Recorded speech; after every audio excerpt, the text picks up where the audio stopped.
Este podcast es presentado por Instituto Visión Láser. Hola, soy el Dr. Juan Carlos Serna, cirujano oftalmólogo e investigador preocupado por tu salud visual. Hoy quiero que hablemos de tus ojos. Hablemos sobre lo que ya sabes, lo que no y lo que deberías de saber para cuidarlos. Hablemos de tus ojos de la mano de otros expertos que volverán de este podcast tu fuente de confianza en salud visual. Hola, una vez más y bienvenido nuevamente a otro episodio de tu podcast Hablemos de tus ojos. El día de hoy uno de los temas más solicitados en relación al tema de la presión intraocular y su relación con una de las enfermedades más frecuentes en la oftalmología, que es el glaucoma. Para este tema me permití invitar a una colega que también se dedica al tema de las redes sociales, educación al paciente, que es la doctora Daniela Álvarez Asensio. Ella es médico cirujano por la Universidad de Anáhuac, es especialista en oftalmología por la Asociación para Evitar la Ceguera en México y también realizó una alta especialidad en glaucoma y glaucoma quirúrgico en la misma institución. Está certificada por el Consejo Mexicano de Oftalmología, es asesora actualmente del servicio de glaucoma del mismo hospital y lleva su práctica privada en el Centro Médico ABC Santa Fe en Ciudad de México. Daniela, bienvenida. Muchas gracias por la invitación, Juan Carlos. Gracias a ti por aceptarlo. ¿Y quién mejor que tú para empezar a platicar de este tema relacionado con todo aquello de la presión intraocular? Y creo que es un tema que se puede desglosar mucho porque cuando vemos a nuestros pacientes en la consulta, a lo mejor hasta a veces te preguntan cuando les hablas del término presión intraocular, te dicen, ¿a poco el ojo tiene presión? Entonces, la idea del tema de hoy es empezar a desglosar un poquito en qué consiste y la importancia que tiene también relacionado con el glaucoma. A lo mejor antes de platicar un poquito más de temas, números, me gustaría a lo mejor que nos platicaras, como le platicas a tus pacientes, cómo se forma la presión intraocular o qué necesita nuestro ojo para poder tener una presión estándar. Súper, pues sí.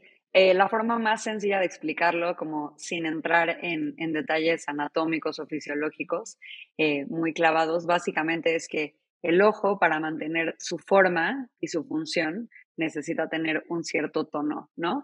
Y el tono está dado básicamente porque hay una parte del ojo que todo el tiempo está produciendo líquido. Y ese líquido está adelante del iris y atrás de la córnea, en la parte de enfrente del ojo. Entonces, esta producción constante de líquido le da forma al ojo y tenemos también un sistema de drenaje que se llama malla trabecular y que está igual adelante del iris, atrás de la córnea, que a lo mejor alguna vez han escuchado el tema ángulo, pero ahí en el ángulo tenemos también un drenaje. Y ese drenaje ayuda a que este líquido que está constantemente produciéndose pueda salir del ojo. Y aquí lo más importante es que debe de haber un balance entre la producción y la salida para que la presión sea la ideal y el ojo pueda funcionar adecuadamente. Perfecto. Entonces, esas son como las estructuras que se relacionan en nuestro ojo con el control de esa presión intraocular, ¿no? ¿Cómo medimos, Daniela? O también una pregunta, siempre que tú ves a un paciente, a lo mejor ahí empezamos un poquito de detalles de lo que es el glaucoma, pero ¿cuál sería una presión intraocular normal? O para una persona como tal, ¿cuál es la presión intraocular que una persona tendría que llevar? ¿Cómo la medimos? ¿Qué terminología usamos? La presión adentro del ojo se mide en milímetros de mercurio y hay muchas formas de medirla. Las formas que generalmente usamos fuera de un ambiente de investigación, o sea, en la consulta y en la vida diaria, casi todas dependen de la córnea, ¿no? La córnea es esta parte transparente que está enfrente del ojo, a través de la cual podemos ver el iris, y lo que hacen diferentes métodos y diferentes mecanismos, sean de contacto o no de contacto, es básicamente medir la resistencia de la córnea y por medio de diferentes cuestiones matemáticas y físicas podemos identificar la presión que tiene adentro del ojo. La presión se expresa, como ya dije, en milímetros de mercurio y es un número solamente, no es como la presión arterial, que mucha gente la confunde, no sabe qué número es cuál, es un solo número. Y está establecido que la presión normal para una persona sana debe de ser entre 10 y 21 milímetros de mercurio. Más abajo de 10 ya podemos hablar de presiones bajas, más abajo de 6 hablamos de presiones muy bajas y en general arriba de 21 hablamos de hipertensión intraocular, que obviamente esto tiene muchísimos matices, entonces estoy hablando una persona sana en la población general, y nada más se me hace súper importante especificar aquí que estos grandes estudios poblacionales no están todas las etnias representadas.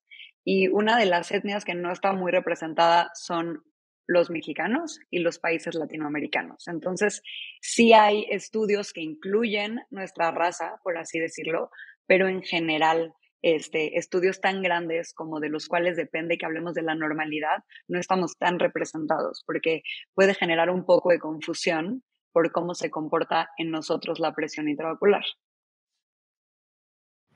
Entonces ahí entra como esa duda también de, bueno, no duda, pero como individualizar, ¿no? Y entonces aquí también acercarlo a nuestra población, a nuestros países, a nuestras comunidades, ¿no? O sea, qué nivel de presión es el adecuado. De acuerdo. Oye, Daniela, y también algo que hacemos en estos episodios es tratar de resolver algunas dudas o mitos, porque también una pregunta frecuente en la consulta es, ¿qué se siente cuando la presión del ojo cambia o qué se siente cuando la presión del ojo está alta? A lo mejor la pregunta que tendría que hacerte realmente es, ¿existen síntomas? ¿El paciente puede identificarlo? Bueno, yo siempre les digo a los pacientes, ojalá el ojo nos avisara cuando la presión se sube, ¿no? Entonces, algo que quiero dejar muy claro es, sí hay situaciones muy específicas en las cuales podemos tener síntomas porque la presión se eleva. Para que nosotros podamos sentir que la presión está elevada, tiene que subir muy rápidamente, eso es muy importante en situaciones específicas. Un golpe, una inflamación, alguna enfermedad que está subiendo la presión de forma muy rápida y sobre todo presiones que son muy altas, mucho más alto de normal. O sea, por ejemplo, ahorita dijimos que la presión máxima normal es 21. Generalmente una presión de 25 o a veces hasta 30 o más no se sienten por el paciente. Esto es algo que es súper, súper importante que los pacientes entiendan, que podemos ir por la vida por muchísimos años sin sentir nada, con presiones muy altas. Entonces, solamente si se sube muy rápido o si se sube a presiones demasiado elevadas, es que vamos a tener síntomas. Y esos síntomas generalmente harían que cualquier persona vaya corriendo al doctor. O sea, es baja visual, dolor intenso, dolor que se acompaña de náusea y vómito, podemos tener incluso lagrimeo y se asocia también a dolor de cabeza, etcétera. Pero generalmente cuando sí da síntomas llega a ser bastante aparatoso. Entonces, separar la idea de que si nunca me ha dolido el ojo, nunca me molestan, veo perfecto, tengo la presión normal. No, podemos tener presiones peligrosamente altas y tener cero síntomas y ver perfecto. Excelente. Ese es el típico, bueno, lo que le llamamos, y por ejemplo, tú y yo cuando entramos a medicina, que no estábamos tan envueltos en la oftalmología, el típico cuadro del glaucoma agudo, ¿no? Que a lo mejor cuando alguien Exacto. escucha de la presión del ojo alta, le viene a la mente esos síntomas. Perfecto. Oye, Daniela, y ya quitando a lo mejor, por ejemplo, estos escenarios atípicos, afortunadamente, ¿no? O sea, infrecuentes. En un escenario normal de una persona que maneja su presión intraocular de base, ¿qué factores influyen en esta posible variación? Hay muchas preguntas al respecto, por ejemplo, lo que mencionaste ahorita de la presión arterial, que si la presión arterial influye en la presión del ojo, los pacientes en el día, en la mañana, en la noche. ¿Qué factores podrían influir o cuáles mencionarías tú como los más importantes en relación a la presión? Ok, quiero como ser súper clara porque siento que es una cosa que muy frecuentemente se confunde, ¿no? Hablando solamente de presión intraocular, no de glaucoma, solo de qué factores pueden causar que mi presión intraocular se suba, pues son muchos. La verdad es que el principal es uno que es funcional anatómico un poco, que básicamente es la forma más frecuente de que la presión intraocular se sube y es la causa más frecuente del glaucoma más frecuente, que es el primario de ángulo abierto, y es que el drenaje del ojo, el que nos ayuda a sacar el líquido, es insuficiente. Y entonces esto está determinado por cuestiones genéticas, anatómicas, etcétera, ¿no? Hablando también de la misma anatomía, hay personas que, aunque su ángulo pueda ser más funcional, el iris está mucho más pegado a la córnea Y entonces esto ya es algo mucho más abstracto para las personas que no tienen idea de cómo es la anatomía. Pero básicamente si nosotros decimos que tenemos que tener un ángulo de más de 20 grados para considerarlo abierto, a veces nuestras estructuras están muy cerca y lo cierran más, y esa es otra cuestión anatómica súper importante y súper frecuente de glaucoma que puede ser importante. Hay cuestiones hormonales que también tienen que ver con la presión intraocular. La realidad es que la presión intraocular, que tenga como un efecto clínico realmente, que podamos decir, bueno, esta condición hormonal por mucho tiempo dura, etcétera, sería, por ejemplo, el embarazo. En el embarazo se baja mucho la presión intraocular por los cambios que hay en la circulación, en los líquidos que hay dentro del cuerpo. Entonces, en las pacientes embarazadas sí vemos que esto dura por un periodo largo durante el embarazo. Podemos tener fluctuaciones también por cuestiones hormonales, pero realmente no son clínicamente significativas. A lo que me refiero es que no hacen una diferencia importante en otras cuestiones, ni la adolescencia, ni la menopausia, etcétera, etcétera. Eso realmente no hace un efecto lo suficientemente importante. Algo muy interesante es que, por ejemplo, el estado de hidratación puede afectar en pacientes, especialmente en aquellos que ya su malla trabecular, que es su drenaje, cuando su drenaje no funciona muy bien, si estamos deshidratados vamos a tener una mejor presión, y si estamos muy bien hidratados o si nos hidratamos rápidamente, la presión se puede elevar. Entonces, eso es un factor importante.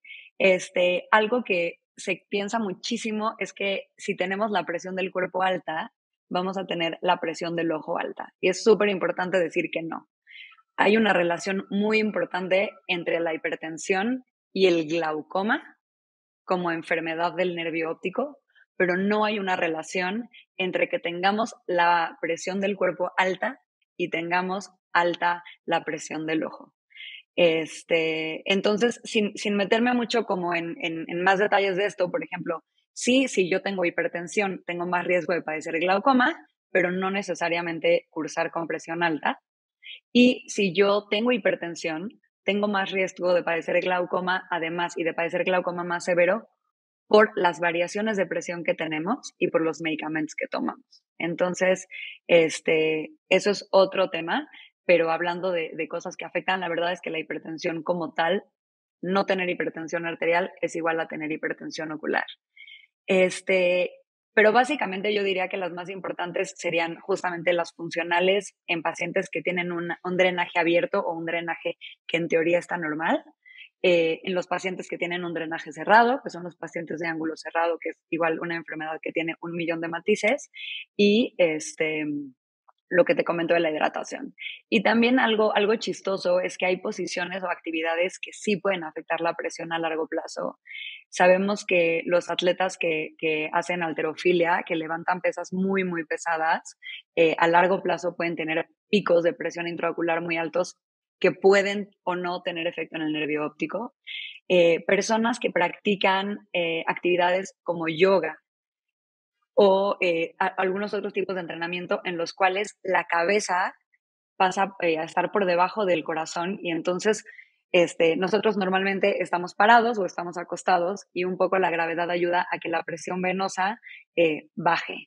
Si nosotros nos paramos de cabeza, la gravedad baja, ingurgita el ojo, por decirlo de alguna forma, y eso no permite que el líquido salga fácilmente, incluso en pacientes sanos. Entonces, también eso es importante. Pacientes que hacen mucho esto que se llama valsalva, el hecho de hacer un esfuerzo abdominal de subir justamente la presión venosa. Y es lo mismo que pasa cuando levantamos pesas o cuando nos ponemos boca abajo, que básicamente es que no permitimos que el ojo se descomprima. Y eso puede pasar en pacientes que toquen ciertos instrumentos de viento, trombón, etcétera, etcétera, y sobre todo si lo hacen por muchas horas. Pero, o sea, en términos generales yo diría eso, ¿no? Anatómico, funcional y ciertas cosas que sí pueden variar, pero que realmente es más raro que realmente afecte. Y por último, medicamentos. Sí hay medicamentos que afectan la presión intraocular, entonces eso también es algo súper, súper importante. Y fíjate que ahorita que describiste como esta amplia gama de cosas que influyen a lo mejor en lo de la presión del ojo, Porque otra pregunta frecuente también es, oye, doctora, ¿y cómo puedo prevenir estos cambios de la presión? ¿O hay algo en lo que yo pueda hacer para controlar mi presión? Unas vitaminas. Pero pues es algo complejo porque ahorita mencionaste que es principalmente de la forma del ojo, ¿no? De la anatomía del ojo. ¿O hay alguna forma de prevenir que tú digas de tus pacientes? No, a ver, o sea, hay una asociación directa entre tener mejor salud general y tener menos riesgo de tener una presión intraocular más alta, ¿no? Eso sí es verdad. Sin embargo, la mayoría de las veces, o sea, si nosotros tomamos a todos los pacientes que tienen glaucoma, la gran mayoría ya tienen un factor de riesgo o funcional de su malla trabecular, que es el drenaje, o anatómico de la forma de su ojo. Esas son como las causas principales de glaucoma. Entonces, el problema con estos pacientes es que tienen que revisarse, aunque no tengan síntomas, aunque vean perfecto, para entender si ellos tienen este factor de riesgo. ¿Por qué? Porque si tú tienes un ángulo cerrado y se te resuelve, puede que nunca desarrolles glaucoma y puede que podamos controlar tu presión sin nunca ponerte un medicamento. Ese es un ejemplo. Entonces, sí hay formas de encontrar qué factores de riesgo tiene tu ojo en específico y controlarlos, tanto para que no se suba la presión como para que no desarrolles glaucoma a largo plazo, que pues es el objetivo principal de controlar la presión del ojo, porque aunque no es sinónimo, es el factor de riesgo más frecuente que hay para desarrollar la enfermedad. Para formar glaucoma. Y ahorita que ya estás ligando los dos temas, Daniel, a lo mejor pues ya me gustaría preguntarte propiamente si nos puedes platicar en qué consiste el glaucoma. Digo, ahorita ya mencionamos todo lo relacionado con la presión del ojo, pero propiamente a qué le llamamos glaucoma, y ya mencionaste varias veces que no es lo mismo una cosa con otra, ¿no? Sí, o sea, hipertensión ocular significa que por alguna de las razones que ya mencioné, obviamente hay otras, hay muchísimas otras causas, pero esas son las más frecuentes por mucho. Pero hipertensión ocular solamente significa que la presión del ojo medida está arriba de 21 milímetros de mercurio, ¿no? Y eso, es una cosa. Pero hay otra enfermedad que es la causa más frecuente de ceguera irreversible en el mundo. Siempre se me hace súper importante decirlo, que además generalmente no tiene síntomas, que es el glaucoma. El glaucoma básicamente es una enfermedad en la que el nervio óptico, que es el nervio que conecta el ojo, atrás termina en el nervio óptico y el nervio óptico se conecta al cerebro y es lo que conecta al ojo al cerebro y lo que nos permite ver. Entonces, literalmente, el nervio óptico lleva todas estas, los estímulos visuales al cerebro para que podamos ver. Entonces, yo siempre les explico a los pacientes de forma muy coloquial que es como un cable. Entonces, un cable tiene que tener todas sus fibras íntegras, tener su cobertura bien, etcétera. Y el glaucoma es una enfermedad como si fuéramos deshilachando ese cable. Entonces, a lo mejor al principio un poquito de deshilachación, no notamos tanto, sigue prendiendo la luz, etcétera, etcétera. Pero hay un punto, y lo más peligroso de todo es que hay un punto en el que ya daña la visión. Y daña la visión de muchas formas. La forma que generalmente todos conocemos es que del campo visual, que es lo que nosotros logramos ver, se va reduciendo, como si empezáramos a ver por un túnel. Pero es muy importante decir que el glaucoma también baja la capacidad visual, o sea, también baja la visión, aunque no nos esté quitando campo visual, y que también nos puede afectar el campo visual central, que es prácticamente con el que hacemos nuestra vida y el que realmente nos afecta de forma muy importante si lo perdemos. Entonces, en resumen, es una enfermedad donde el nervio óptico va perdiendo fibras, entonces se altera anatómicamente, se altera su estructura y por lo tanto se altera su función. Y su función es ver. Entonces, por eso es que es la causa más frecuente de ceguera.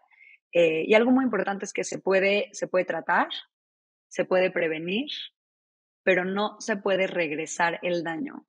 Ahorita hay muchísima investigación de cómo prevenir, de cómo tratar de regresar o tratar de regenerar el daño, pero hasta hoy en día en ningún lugar del mundo existe un tratamiento que pueda devolver la visión que ya quitó el glaucoma. Entonces eso es muy importante y es como lo que yo siempre trato de hacer muchísimo énfasis de la importancia de, primero que nada, identificación de factores de riesgo. Es medicina preventiva, es la mejor medicina que hay. Segundo, si ya tienes glaucoma, tratarte a tiempo. y saber que el glaucoma no da síntomas y que puedes tener un glaucoma muy severo que ya está amenazando tu visión y tú como si nada. Y nada más rapidísimo, me estoy extendiendo un poco, pero hay algo muy importante. Generalmente hay glaucomas que no, pero generalmente el glaucoma avanza lento a través de los años. Y entonces vamos perdiendo esta visión y el cerebro, un poco jugando en nuestra contra, pero para ayudarnos a sobrevivir, se va adaptando. Entonces podemos perder más del 50% de nuestro campo visual y no tener ni un síntoma. Entonces, muy importante entender eso. Todos podemos estar caminando por la vida con glaucoma y la única forma de saberlo es revisarnos y según nuestro caso, hacernos ciertos estudios adicionales. Ahorita a lo mejor tocamos ligeramente ese tema, pero creo que eso que acabas de mencionar al final es lo básico, ¿no? Porque así como mencionábamos de la presión intraocular, que la mejor forma de prevenirlo es detectándolo, pues en el glaucoma aplica lo mismo. Y aquí entraría la pregunta de qué tan frecuente recomendamos esta revisión. Y a lo mejor me gustaría que mencionaras un poco algo que he visto que también pones mucho en tus redes sociales, la cuestión hereditaria, ¿no? La cuestión de la familia, del antecedente familiar. ¿Qué tan frecuente recomiendas a partir de qué edad hacer las revisiones de glaucoma Totalmente. para Mira, detección? yo la verdad es que soy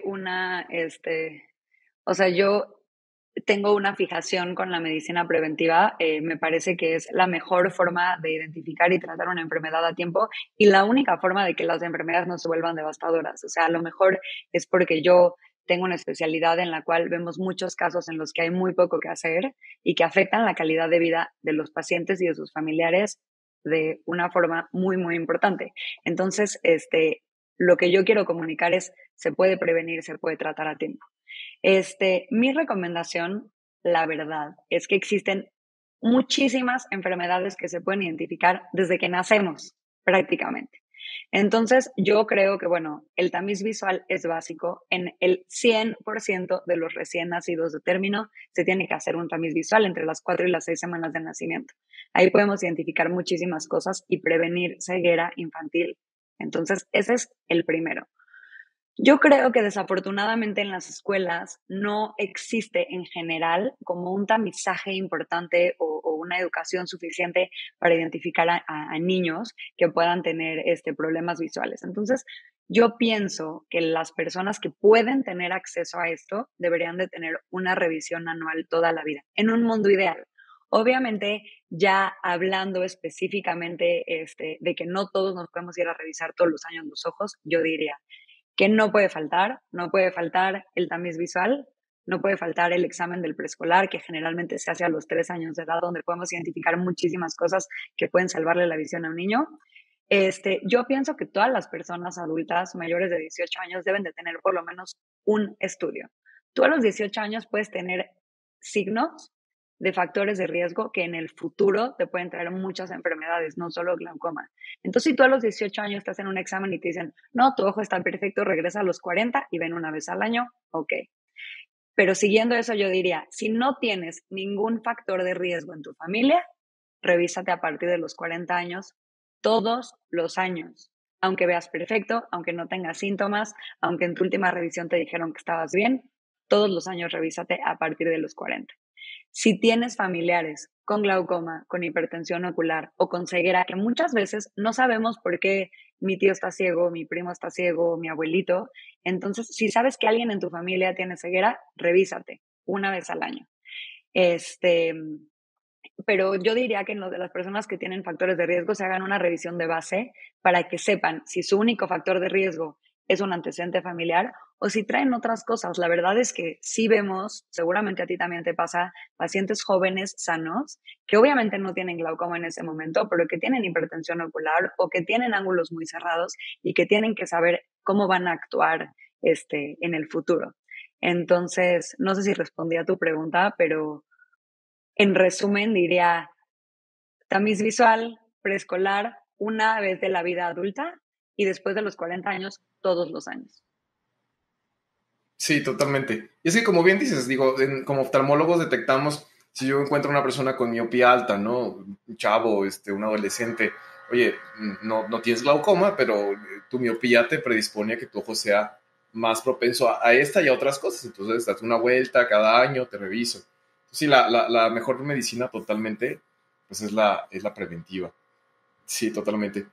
Daniela, acercándonos un poquito al final de este episodio, me gustaría platicarte y siempre que hacemos estos episodios, hacemos este pequeño disclaimer de que cada persona es distinta, obviamente es una invitación a que vayan con su oftalmólogo. Eh, ¿Cuáles son a lo mejor las recomendaciones para el diagnóstico? O sea, alguien que nos está escuchando, que escucha, oye, tengo familiares con glaucoma, tengo más de 40 años, ¿en qué consiste con lo que nosotros como oftalmólogos hacemos con nuestros pacientes cuando llegan para poder elaborar el diagnóstico de glaucoma?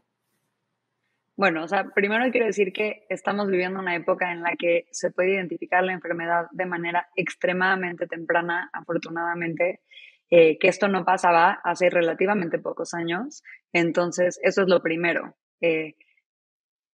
Una revisión oftalmológica de como tamizaje de glaucoma, por así decirlo, sí necesitamos tomar la agudeza visual, saber cuánto ve un paciente, saber qué tipo de graduación tiene, ver el ojo clínicamente y saber, nosotros vemos directamente, podemos revisar el ojo del paciente y podemos saber literalmente si su ángulo está abierto o si su ángulo está cerrado. O sea, si su drenaje está abierto o si su drenaje está cerrado. Y eso ya te establece de base un factor de riesgo o una enfermedad. Y además nos asomamos a la parte de atrás del ojo y podemos ver clínicamente el nervio, que eso nos da muchísimos datos clínicos. Obviamente en la revisión tomamos la presión. Y entonces una revisión muy básica sería eso. Sin embargo, hoy en día ya tenemos muchísimas herramientas que nos permiten conocer factores de riesgo que van más allá de lo que podemos ver clínicamente. Entonces, hay estudios donde desde muy temprano podemos medir y de forma completamente objetiva qué tantas fibras o qué tan grueso es mi nervio óptico, y cómo está su función, cómo está funcionando, ¿no? El nervio óptico básicamente tiene que ver luz y tiene que ver ciertos decibeles de luz y podemos medir en diferentes zonas de la retina cuánta luz puede ver nuestro nervio óptico y podemos saber si está funcionando de forma normal para tu edad, para tus características, etcétera. Yo considero que una revisión de tamizaje para glaucoma en pacientes con riesgo sí tiene que tener estudios adicionales, uno de estructura y uno de función, que son los que acabo de explicar. En un paciente que no tiene factores de riesgo, podemos simplemente revisarlo clínicamente y tomarle la presión y podemos entender cuáles son los factores personales de ese paciente. Entonces, puede no llegar a ser tan invasivo, pero totalmente. Buenísimo, perfecto. Genial, Adela. Oye, para concluir, no sé si tú quisieras, de las personas que nos escucharon a lo largo de este episodio, si quisieras mencionarles un último mensaje, puede ser algo con lo que quieras que se queden, un pequeño resumen o síntomas así, que a lo mejor te gustaría transmitirle a las personas que nos acompañaron en este episodio. Bueno, lo que yo siempre quiero transmitir es que desafortunadamente la mayoría de las enfermedades graves oculares en un principio no tienen síntomas. Entonces, que una revisión anual realmente puede salvar tu visión. O sea, en una revisión anual te pueden diagnosticar muchísimas cosas con las cuales estás en un riesgo alto de perder la visión y que se pueden tratar a tiempo. Que todas las enfermedades, mientras más temprano se diagnostiquen, más podemos frenarlas y en muchas ocasiones, que no es el caso del glaucoma, pero podemos quitar cierto daño que nos hizo. Entonces, mi mensaje siempre va a ser el mismo de medicina preventiva. No se esperen a ver mal para revisarse. Revísense todos los años, aunque se sientan bien, aunque vean perfecto y aunque no tengan familiares o conocidos con ceguera, porque eso realmente salva visiones. O sea, yo creo que seguramente a ti te pasa también que ves pacientes que van porque son disciplinados o porque escucharon o leyeron en algún lugar que se tenían que revisar y wow, les encontramos algo que realmente les puede salvar la vida y en algunas ocasiones incluso, ¿no?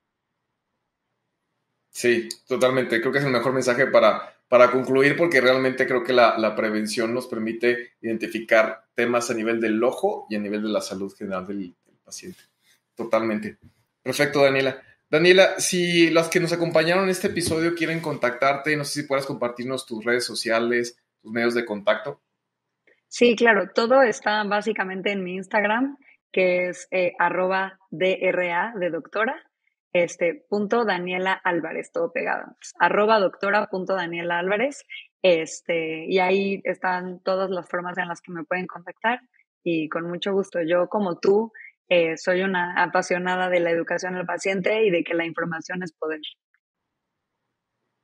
Perfecto. Muchísimas gracias, Daniela. Te agradezco mucho por tu apoyo en el episodio del día de hoy, por acompañarnos, por tu expertise y por el cariño que le pones a todo lo que haces. Muchas gracias. Gracias a ti. Mucho gusto, Juan Carlos. No, pues encantado. Y también agradecerte a ti que nos acompañaste a lo largo de todo el episodio del día de hoy. Agradecerte que estuviste con nosotros en Hablemos de tus ojos y invitarte a que te quedes pendiente de los episodios que se publican de forma constante. Muchas gracias. Gracias por permitirme hablar de tus ojos una vez más en este episodio. Si te gustó el tema de hoy y crees que alguien puede necesitar la información que acabas de escuchar, compárteselo. Recuerda que puedes encontrarme en Instagram, Facebook y YouTube como Instituto Visión Láser, donde encontrarás aún más información valiosa para cuidar tu vista. Te invito también a suscribirte a mi newsletter para mantenerte al tanto de todo lo nuevo. Soy el Dr. Juan Carlos Serna, cirujano, oftalmólogo e investigador, y tú y yo tenemos una cita. Así que prepárate y nos vemos en el próximo episodio para seguir hablando de tus ojos.